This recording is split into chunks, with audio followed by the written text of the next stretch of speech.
Thanks for staying with us. You're still on to Good Morning Nigeria on the network service of the NTA. And Chukwudi Okoli-Igbaja is here trying to provide for us analysis of what is most likely not going to happen. But Chooks, it's good to have you. Good morning. Yes, and I'm happy to be here. Some people would think I have no reason to be happy. I'm a good sportsman. That's what matters. Demola, good morning. Hey, good morning Victor, to you. good morning. Good morning. Though I don't see sports on the front pages, but it's okay. You are neither here nor there. We can pardon you. Just take us to newspaper review, please. Let's begin with the Daily Times.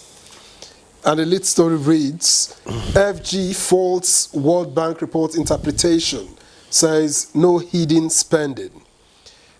It has the rider, Tinubu's economic reforms, durable, self-sustaining. That's according to Edun. All right, and above the nameplate, April 30 deadline approaches. SAN warns of planned indefinite strike. And in the news also is inflation slows, hardship deepens as high prices squeeze Nigerians. All right, to the rest of the stories on the front page of the Daily Times. NDLEA intercepts cocaine, loud, arrests fashion designer, others. And finally from here, 2027, don't run against Tinubu, Northern youths warn politicians from region. All right, let's get to the blueprint now.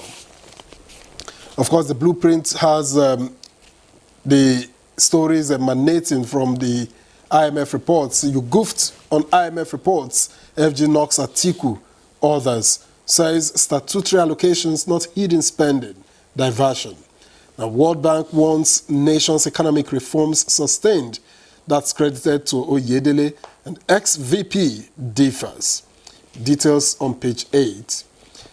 Above the nameplate, Middle East, Shiites protest in Bauchi, U.S. delegates peace team to Pakistan. Details on page 6. Below the nameplate, ex-Kano Governor Shekarau dumps PDP for APC. It's on page 17. In sports, Galadima buried as dignitaries storm Kanu. It's on page 32. To the other stories now. Conduct special UTME for 13 rescued victims. Governor Alia tells JAMB. Okay, that's on page 8. Nigeria-Turkey seals strategic defense partnership at Antalya Forum 2026. 200 special forces for training. Akpabio woos Côte d'Ivoire. That story continues on page 8 as well. Heavyweight stocks drive market rally as investors gain 8.66 trillion naira in 5 days. Page 24. Amnesty. Ohaneze urges inclusion of 1,443 repentant Igbo militants. Page 10. FG bans poultry, cement medicine imports, introduces 2% green tax. On page 24, and finally from here, local collaborators sustaining banditry in Kajuru, community leader alleges. That's on page 6. Ademola. All right, thank you, Victor. I have the Leadership newspaper, and just above that nameplate, El-Rufai alleges plot to detain him indefinitely. Details of that story is on page 8. Shekarau's return strengthens APC in Kano, coming from Governor Yusuf. Details on page 30. CBN, Union Providors, Unity Banks to close capital gaps soon. And ACF, our endowment fund to address challenges facing North. That's stories on page 8. ADC primary, Obi lobbies Amechi to shelve presidential bid. Former minister said to have rejected request at a meeting on Saturday. And Obi replied that I only asked for Amechi's support. Details of that story can be found on page 4. 2027, Ayedatiwa moves against Akeredolu's men in Ondo APC. Details on page 4. Federal government pushes revenue drive, tightens oversight of regional commissions. Details on page 28. No going back on planned strike. Varsity workers won. Details of that story is on page 14. Cyber attacks. Experts say Nigeria's digital economy at risk. And 8 abducted Benue UTME candidates, 7 others rescued. Well, Chooks. I saw just as I was coming in, a little piece on a paper saying that maybe they were not really UTME students.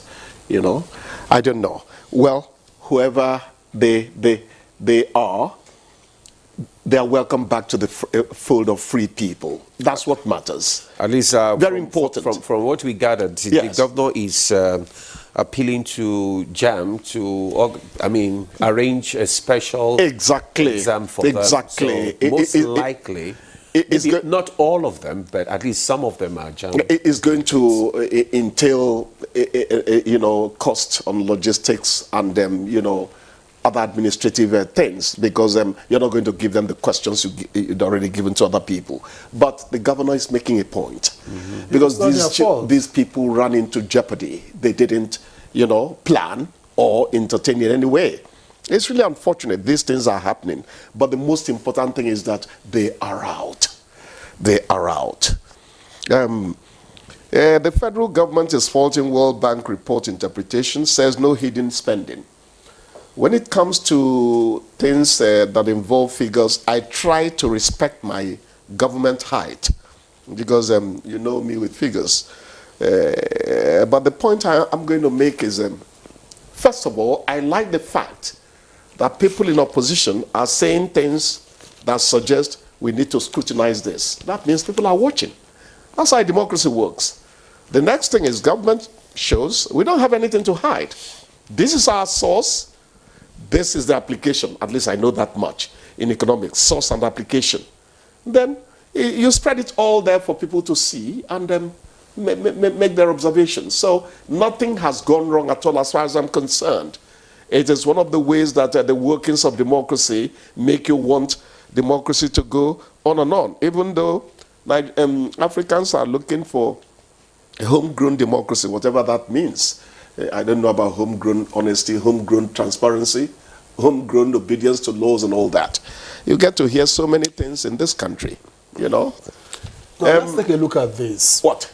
FG bans poultry, cement, medicine imports, introduces 2% green tax. Now, poultry, cement, understandable, medicine... Pharmaceuticals, that's where you're going. Yes. And that's exactly what I thought when I read it. Are we sufficient? Is going to, first of all, it is for countries that are non-ECOWAS. That's, if you read, you'll find out that that's where it goes. And I want to think that it will be suicide to ban all pharmaceuticals, because there are definitely ones you don't manufacture here. You've not patented them out. Many of them. So many of them. So when we read deeply, we're going to find out that there are, of course, some that are excluded. If you don't, do we manufacture cancer drugs in Nigeria, for instance? To what level? I'm asking a question. I'm not too sure, So, Victor, I also entertained a little of your panic, which I think is normal, natural. But I think there must be a caveat that says, of course, drugs that are not available to us locally cannot be included in that arrangement. I try to run away from politics because I never understand politicians. I don't think I ever will. But there's this bit you read about to be asking Amechi to shelve his presidential bid. And they are alleging, because you could see all this, only for Amechi and Obi to come out tomorrow to say, where did they get that from? But just in case it happened, it shows you that ADC really has some contestation within their ranks to carry out in the days ahead. Atiku, for instance, is going to vie. If Obi is going to vie as well, and Amechi is going to vie, we are going to have a sweet fray. That's what it awkward. should be. That's an awkward combination. That's what it should be. Yes. So it's all within the ambit of democracy. And we'll write the story. God keeping us alive, And so I don't see anything wrong in that at all. This bit about cyber attacks, I hope we are taking it seriously. Now, Americans allege, Europe alleges that Russia has gone into other forms of warfare against them. That's what they say. Chukwudi is not endorsing it. After all, I've not gone to verify. Cyber attacks is a future evil. It's already started in Nigeria, but it's going to get intense. It's going to get more intense. There are going to become preponderant cases of it.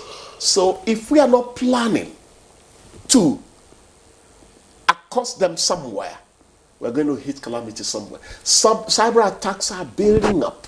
It's become another way of getting the systems of your enemy down. Right now, they're just pilfering Victor's money, from the banks and all that. That is nothing compared to getting a whole health system to collapse. And when it happens, are they pilfering your money? I wonder when I told him that. That's neither here nor there. Leave me alone with my your analysis roadside. anyway. The mother said it earlier that you will say a lot of things that are not correct. In annoyance that has not lost to Man City. That's where you're going. But I thank God that I can always preempt you guys. I'm a very big sportsman. As SANU, they're planning a strike again. And I'm saying, what antidote did we use in ASU's case? It can still be done for the non-academic, I think it can still be done. I think government will look into They will look into it. They'll look into it. I used to come here and say, Tinubu is a great negotiator. He is. They give it to him. So they'll find a way out of it. Yes, they'll find a way out of it. I think so. El-Rufai is alleging plot to detain him indefinitely. Well, he has a case in court, but I'm going to say, detain you indefinitely, let your lawyer fight. Isn't that how it should go? So there's nothing wrong in being prosecuted. You have the opportunity to say, I didn't do it. So nothing spoiled at all. Government has a right to say, Chukwudi, you did this. Allege it at least. It's Chukwudi's job to prove I didn't do it. So alleging indefinite, on what basis and all that? Yeah, but did you do it? Did you do it? Did I do it? That was just an analogy. It wasn't me. You come here to disorganize me. Chukwudi, I have been asked to thank you. But before I do so, I just want to introduce you to this cartoon, AKU. Customs seizes dry donkey meat in Adamawa. And the other parrot says, I thought all is great that comes to the meal. Donkey meat. After the donkey has carried people, slaved for them, they could still eat it. It's like eating a dog. You tell an American you ate a dog, you ate your friend? How could you have done that? Anyway. They should ask the Calabar people. I didn't say it, though. Anyway, we'll take a break now. When we return, the conversation we kickstart. Stay with us.